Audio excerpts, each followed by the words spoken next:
The Treasure Hunt.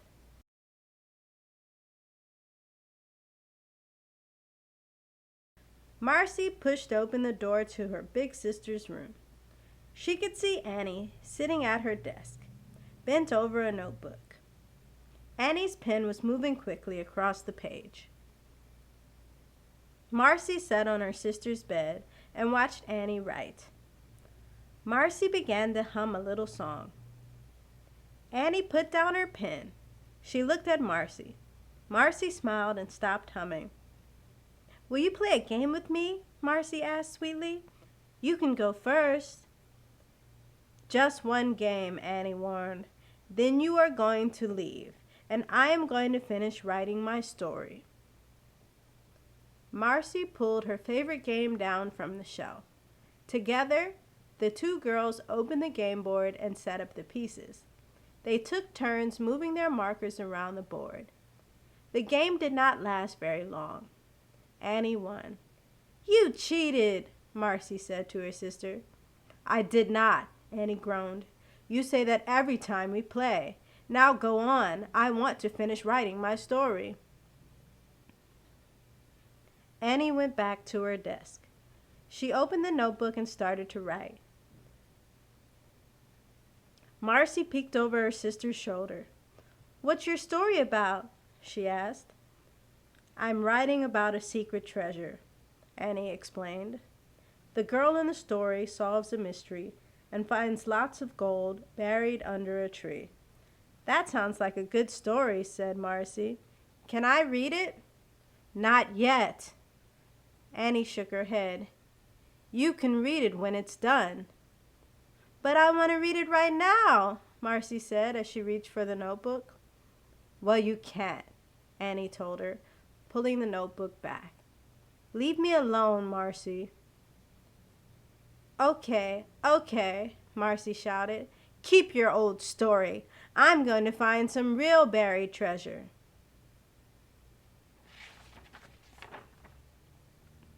Marcy ran outside and into the backyard. She climbed onto a swing and kicked her feet hard. The swing carried her high in the air. She could see over the fence and down the hill. In the distance, Marcy could see the lake in the park, where some people were fishing.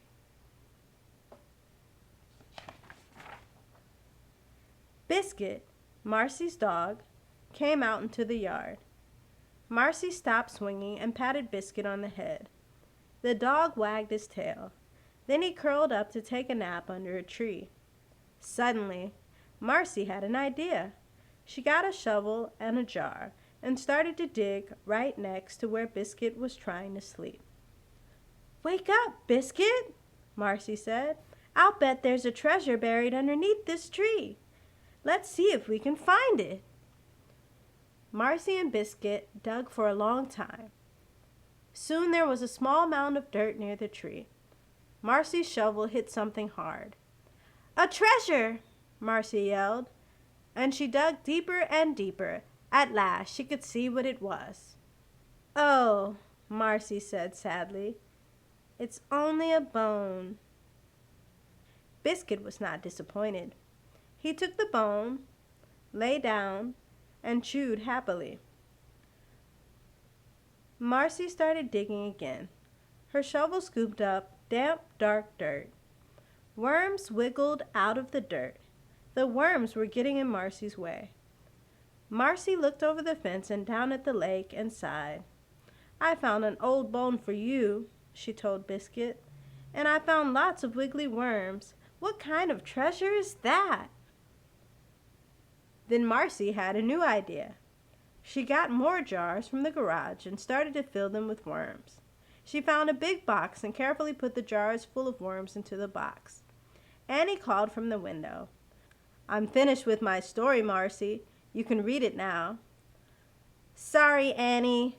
Now I'm busy," Marcy answered. "I'll read it later." Marcy found some paper and a pen and made a big sign. She carried the box and sign around to the front porch. Soon, some neighbors came by and read her sign. "This is just what I need," said Mr. Stevenson from next door. I'll take 2 jars." He took out $2 bills and gave them to Marcy. "The whole family is going fishing this afternoon," said Miss Martinez from down the street.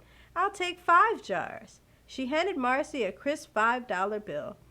Marcy sold every jar in the box. After she took down her sign and cleaned up, Marcy went into the kitchen to count her money. When Annie came into the kitchen for a snack, she saw Marcy sitting at the table. "Where did you get all that money?" asked Annie. "Oh," said Marcy, "I found some treasure buried in the backyard." "But there's no treasure in the backyard," Annie said. "That only happens in stories." "That's not true," Marcy told her sister. "You can find a treasure if you know where to dig."